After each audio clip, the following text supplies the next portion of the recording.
الحزن والصحبة إذا شئت سهلا. بسم الله الذي لا يضر مع اسمه شيء في الأرض ولا في السماء وهو السميع العليم فسيكفيكهم الله. السلام عليكم ورحمة الله وبركاته. الحمد لله رب العالمين الذي بنعمته تتم الصالحات. نحمده ونستعينه ونستغفره ونتوب إليه توبة نصوحا ونعوذ بالله من شرور أنفسنا وسيئات أعمالنا. من يهده الله فهو المهتد ومن يضلله فلن تجد له وليا مرشدا. أشهد أن لا إله إلا الله وأشهد أن محمدا عبده ورسوله لا نبي ولا رسول بعده.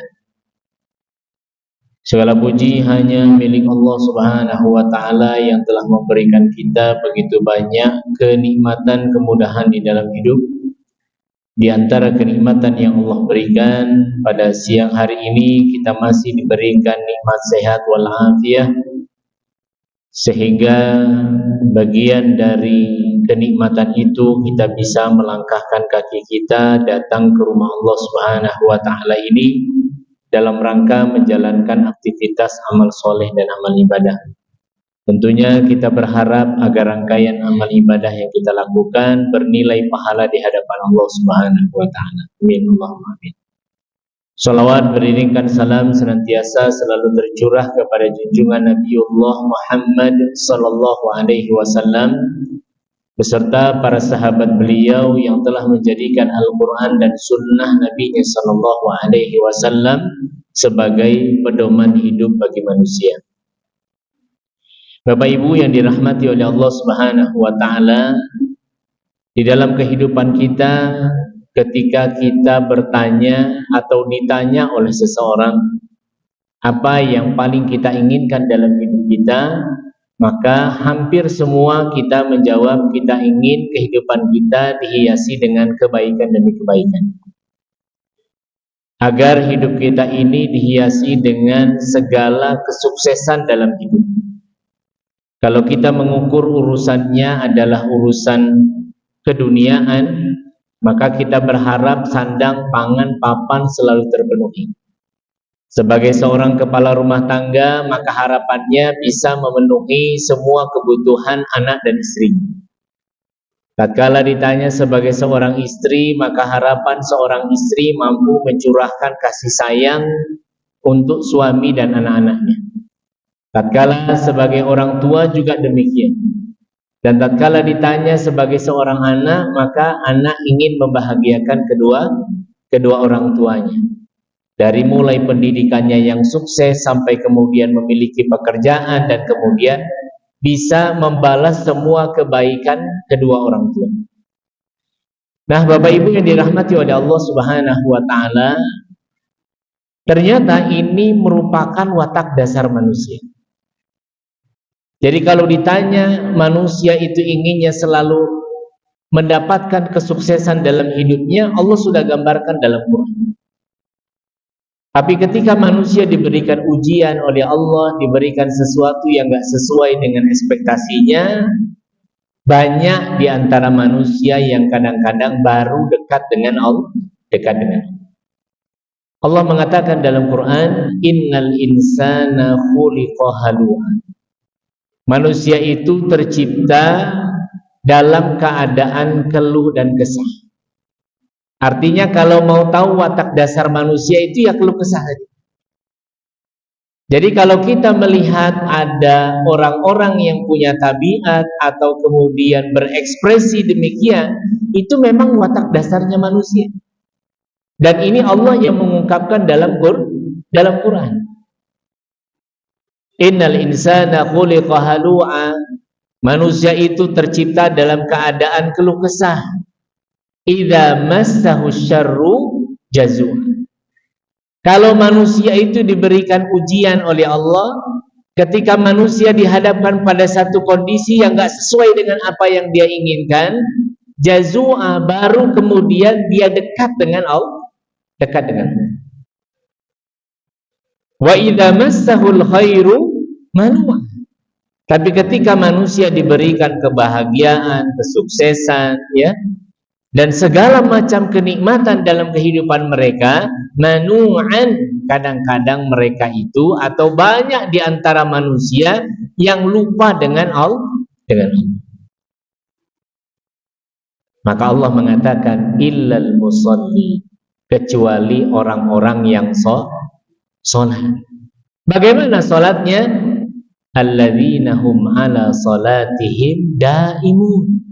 Mereka adalah orang-orang yang senantiasa melaksanakan ibadah sholat itu secara kontinu, melaksanakan ibadah sholat itu secara istiqomah, melaksanakan ibadah sholat itu secara berkesinambungan, terus menerus dia lakukan.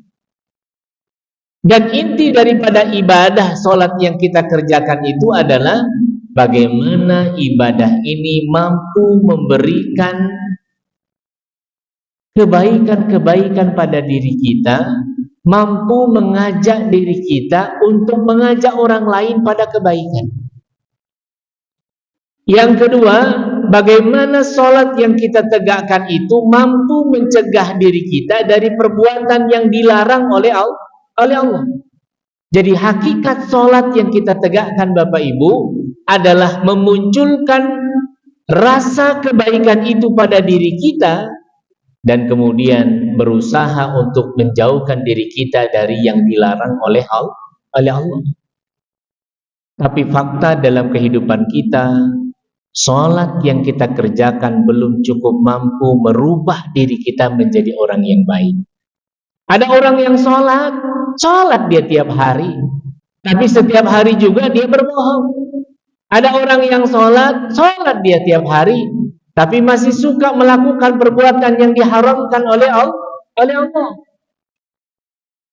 Maka orang ini memang gak keluar dari agama Islam Bapak Ibu, tapi disebut dengan muslim yang fasik. Dia seorang muslim, selama dia bersyahadat dia masih dianggap oleh Allah sebagai seorang muslim, tetapi masuk kategori yang fasik. Artinya muslim tapi banyak berbuat dosa dan kesalahan. Bapak Ibu yang dirahmati oleh Allah Subhanahu wa taala, ini watak manusia. Maka ketika Nabi sallallahu alaihi wasallam mengatakan dalam satu riwayatnya, dari riwayat Imam Ahmad an Mahmud ibn Labid, anna Nabi sallallahu alaihi wasallam qala ithnatani yakrahuhuma ibnu Adam. Kata Nabi sallallahu alaihi wasallam yang diriwayatkan dari Mahmud ibn Labid, bahwasanya Nabi sallallahu alaihi wasallam bersabda, anna Nabi sallallahu alaihi wasallam qala ithnatani yakrahuhuma ibnu Adam. Ada dua tipikal, ada dua yang paling dibenci oleh Bani Adam. Dua hal yang paling tidak disukai oleh anak Adam. Yang pertama,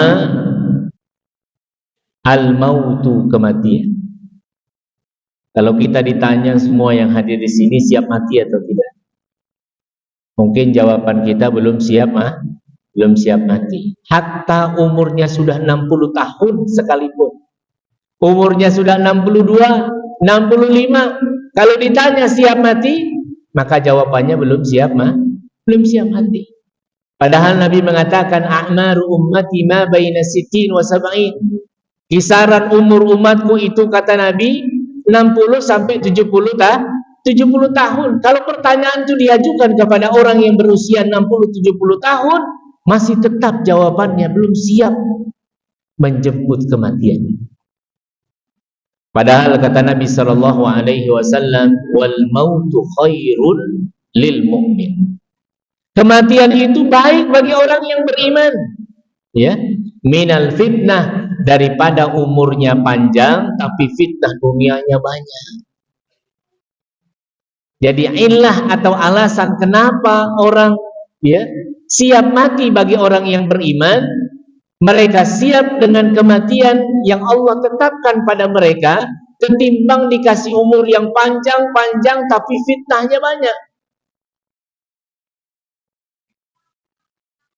Dan yang kedua yang paling dibenci oleh manusia adalah qillatul mal, kurangnya harta. Artinya orang ini miskin. Jadi kemiskinan ternyata sangat ditakuti dan dibenci oleh Bani Adam. Siapa yang katakan ini? Nabi Shallallahu Alaihi Wasallam.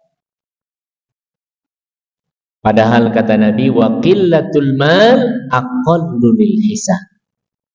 Padahal kurangnya harta, kata Nabi Shallallahu Alaihi Wasallam, berarti terbuka peluang juga dikitnya atau sedikitnya apa-apa yang dia punya dihisab oleh Allah Subhanahu wa Ta'ala.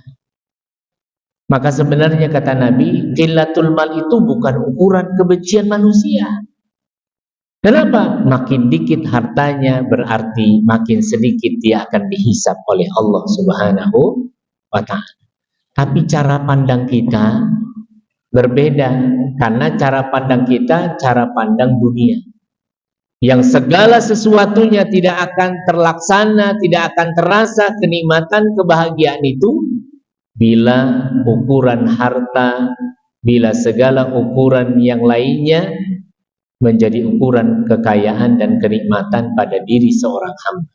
Jadi hamba itu akan mengatakan, saya akan bahagia kalau saya punya uang, saya akan bahagia kalau saya punya mobil, saya akan bahagia, saya akan sejahtera kalau saya punya harta yang banyak, dan seterusnya.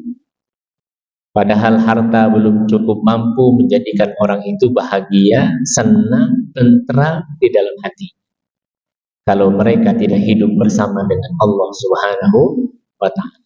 Maka saudaraku yang dirahmati oleh Allah, hadis Nabi Shallallahu Alaihi Wasallam ini menjadi penggugah bagi kita, dan mudah-mudahan kita tidak termasuk ke dalam kelompok orang yang membenci dua hal ini, yaitu kematian. Padahal kematian itu baik, kata Allah, bagi orang yang beriman daripada umurnya panjang tapi banyak fitnah, dan kemudian sedikitnya harta. Padahal kata Nabi, harta yang sedikit itu berarti sedikit pula hisabnya di hadapan Allah Subhanahu wa Ta'ala.